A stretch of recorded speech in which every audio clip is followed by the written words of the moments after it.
अमरनाथ गुफा की कहानी केवल एक यात्रा नहीं, बल्कि भगवान शिव द्वारा माता पार्वती को सुनाए गए अमरत्व के रहस्य की गाथा है। आइए इस दिव्य कथा के सफर पर चलते हैं। 1. माता पार्वती की जिज्ञासा। एक बार माता पार्वती ने महादेव से पूछा, स्वामी, आप अजर अमर हैं, लेकिन मुझे बार बार जन्म लेना पड़ता है और कठिन तपस्या के बाद आपको प्राप्त करना होता है। आपके गले में जो मुंडों की माला है, उसका रहस्य क्या है? महादेव ने मुस्कुराते हुए कहा, देवी, इस माला में जितने मुंड हैं, आपने उतनी बार जन्म लिया है। यह सुनकर पार्वती जी के मन में उस अमर कथा को जानने की जिज्ञासा जागी, जिससे जन्म मृत्यु के चक्र से मुक्ति मिल जाए।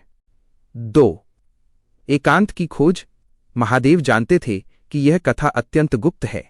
यदि कोई भी जीवित प्राणी इसे सुन ले तो वो अमर हो जाएगा। इसलिए उन्होंने एक ऐसी जगह चुनी जहां कोई परिंदा भी पर न मार सके, अमरनाथ की गुफा। कथा सुनाने जाते समय शिवजी ने अपनी प्रिय वस्तुओं का त्याग करना शुरू किया। पहलगाम, यहां उन्होंने अपना बैल नंदी छोड़ा। चंदनबाड़ी, यहां अपनी जटाओं से चंद्रमा को मुक्त किया। शेषनाग झील, यहां अपने गले के सांपों को विदा किया। पंचतरणी, यहां उन्होंने पांचों तत्वों पृथ्वी, जल, अग्नि, वायु, आकाश का त्याग किया। 3. अमर कथा और 2 कबूतर।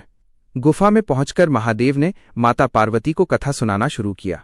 उन्होंने गुफा के चारों ओर आग जला दी ताकि कोई जीव अंदर न आ सके। कथा सुनते सुनते माता पार्वती को नींद आ गई, लेकिन पास ही एक घोंसले में 2 कबूतर के अंडे थे, जिनमें से 2 बच्चे निकल आए थे।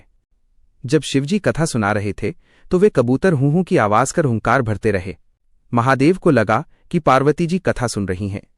जब कथा समाप्त हुई तो शिवजी ने देखा कि पार्वती जी तो सो रही हैं। महादेव का क्रोध और वरदान। महादेव क्रोधित हो गए कि आखिर कथा सुनी किसने।